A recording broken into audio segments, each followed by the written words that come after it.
Welcome to another episode of To The Point. Today I'm joined by Hayley Andrews. Hayley, welcome to The Point. Thank you for having me. To the point. So, quick for the listeners and obviously for yourself, the way that this game works is we ask a question, and either if you're asking me the question, I have 4 minutes to answer that specific question, and obviously vice versa. So I'm going to start us off.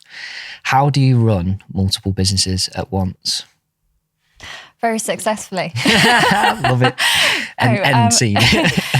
So to be a business owner, you need to have good, solid people behind you. So while I'm the face of the businesses, there's actually a lot of people behind me. So I would say it's about getting the right people in place with the right attitude and managing those people well.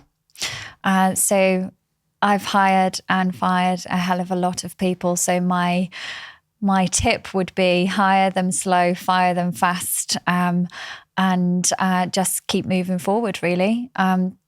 It is all just about getting the right teams behind you to grow. And I don't really think I can talk about this for 4 minutes. What's like your hiring process then? It depends on what role you're hiring people for. If you're looking for a deal maker, then they've got to be good at negotiation, good at communication. They've got to be, good at building relationships, keeping relationships. So it really does depend. Straight down from your operational managers and your directors down to your cleaning team. The process, I guess, is the same, but the skill set you're looking for is completely different. I would say the bane of my life is the cleaning teams, actually, especially with our hotels and serviced accommodation. Trying to find good, solid people in that particular arena has proven to be a bloody nightmare. So if there's anyone out there that's looking for a cleaning job, we're hiring.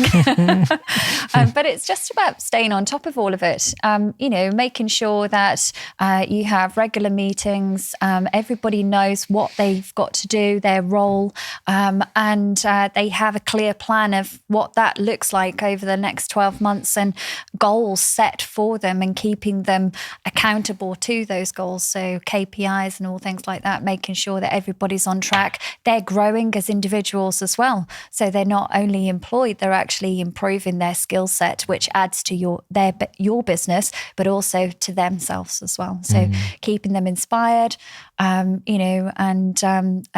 motivating your team, being a good team leader.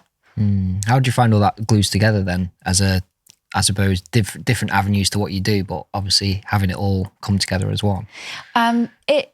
It's hard work, I would say, and not something I really anticipated when I first got into property because, while I was looking to grow a business, I didn't know how successful it was going to be. I just knew that I would keep driving until I got to where I wanted to be. But managing teams was something I had to learn. And then, you're employing people that are operational managers or directors, and they are making decisions on your behalf where you might be the shareholder, but you're not in control. So finding the right person or people has always been an issue, and it is trial and error, and it's about working with people that have the same view as you and the same drive and passion, and they want to grow the business as much as you do, really. It's always moving, it's always changing, and some people start out great, but then it doesn't. You lose motivation, or perhaps they upskill and then want to go and do something themselves, and that's not something that we've ever really wanted to hold people back. So we want to improve the individuals, we want them to grow with the company and then continue to grow. Hopefully we can provide those opportunities, but not always the case. Perfect. To the point. Few spin-offs, but I think the answer to the question was still relevant to what I asked. So your turn to ask the next question. Okay. So my question is, what motivated you to set up the developer show, and where do you see that going? Okay. I need more than 4 minutes for my answer. So I'll tell the story as to how I sort of came about the idea. I attended a local business networking event, very similar to the setup that I've got now, an exhibition just for local businesses. And I randomly walked away from that. A couple of weeks later, I was driving and I thought, what's out there for property developers, specifically, exhibition? I thought it was a great business. The guy that I knew set it up. That was his first event, did really well. I thought it's a great little business. And I went, had a look. Obviously, you've got the Landlord Investment Show, you've got Property Investor Show, you've got UK Reef, you've got, all these bigger shows that do go on. And I thought there's nothing out there specifically for property developers. So anyway, I trialed it in Stoke and obviously it went really well. We've done Birmingham, doing Manchester. So what I've kind of, initially it was, I suppose, at the entrepreneurial side of me that thought, there's got to be an opportunity there. There's definitely a niche. And I think from that, it's kind of evolved to me kind of now looking at it from a broader approach where I've realized now I've got something that can actually be quite impactful on the industry. And I think there's nothing available, particularly these days, where developers or SME developers particularly can go and find good reputable businesses that provide all the services from, topographical surveys to architects, to lenders, to investors, to everything else in between, So the motivation now is to basically have somewhere where a developer can go. They can literally have no contacts whatsoever. They attend the event and the next day they can start developing based on all the service providers that they've met that particular day. Yeah. And obviously, hopefully they'll learn something from the keynote speakers and all that sort of stuff. And obviously, importantly, service providers are getting the genuine value by meeting these developers that are so difficult to find sometimes because, they're not on social media or this, that and the other. And I suppose... too busy doing. Exactly. Yeah. So that's the objective really. It's to do our part in bringing together the industry, giving more support to property developers, specifically ground up developments, as well as obviously that kind of loops into flipping and HMO conversions and that sort of stuff naturally anyway. But really giving that support network where we can provide that platform. We've got the likes of Homes England that want to partner with us on the shows to obviously give people SME developers access to their funding, which obviously not many people are even aware exists. So we're kind of getting that momentum now where we really are providing genuine value. And the whole motivation behind that is we want to shorten this 4.3 million shortage of houses that we've got across the UK, because it's a real problem. And I think that hopefully will take a bit of pressure off the landlords and landlord bashing, because people seem to blame landlords for this housing shortage, even though it's not economically right. But hopefully we can do our part to improve the industry. And that's kind of, hopefully that answers the question. But where do I see it going? Hopefully we can take it across the UK, Scotland, Wales, down south, even though I get a nosebleed every time I go down there, being northern through and through. That's kind of the motivation and the kind of passion behind the brand now. It just started out as a business opportunity, but now I can see the true value of what we can do with the show and how it can help improve the industry, hopefully. So we've got 12 seconds. So we'll put a couple of extra words like I used to do on my assignment at the, trying to fill the words. So I won't set the alarm off because it's my actual alarm for waking up in the morning, which is not nice. Right. Wonderful. So question to you again. What makes a successful property developer? Someone that can solve problems, identify risk, minimize risk, take risk that we can't take it away. But someone that sees opportunity. I think my success comes from identifying sites, properties, problems that I've been able to solve.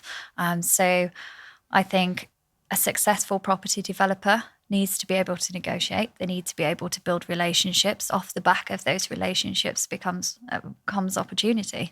But being able to remove yourself emotionally, which is, I guess, as a female, can be quite difficult sometimes. Probably a bit easier for you guys, but being able to take yourself out emotionally, seeing it solely as a business opportunity, recognizing where that opportunity comes from, doing the legwork up front.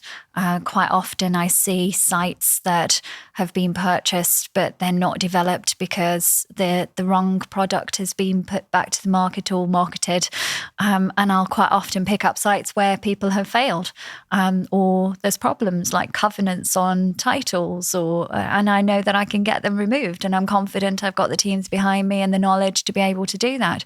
Working with listed buildings, lots of people will stay away from them, but I sit on 3 different heritage trusts and boards, and I work and specialize in listed buildings. So I think to be a good property developer, you need to be able to be in a position where you can negotiate well, in a position where you can buy well. If you buy well, you give yourself options, and that allows you to look at different multiple exits. But I would say the sole skill is recognizing the opportunity. Quite often, again, I have sites where they're being marketed as commercial to residential with a plot of land on the back or attached to the building, and most people are looking at a development site for residential homes, but there might be an issue with that, and actually you can't always develop every plot of land, but that doesn't mean to say that it's worthless.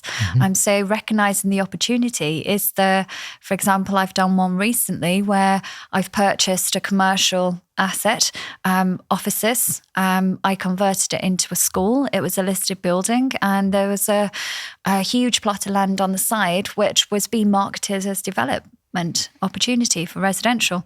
There was no way we were going to get planning permission for that. I know the area really well. It's listed building on the site. It's protected views. It's opposite, the council house. I knew that we were not going to get planning permission for residential on there. So I did a whole feasibility on the area and recognised that parking was an issue. So got planning permission for it to be a car park.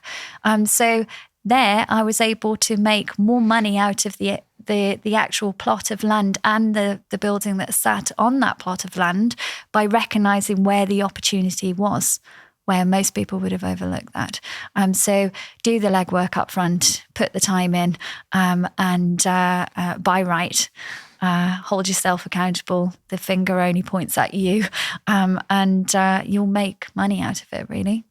But minimise your risk as much as you possibly can. Amazing. 17 seconds, so I'll let you off. That's all we've got time for today on To The Point. Obviously, if you want to check out Hayley's full episode, she's episode 16. Amazing insights, but also obviously elaborating on what we've discussed today. So hopefully you've had fun today, and we'll see you again next week. Take care. Goodbye.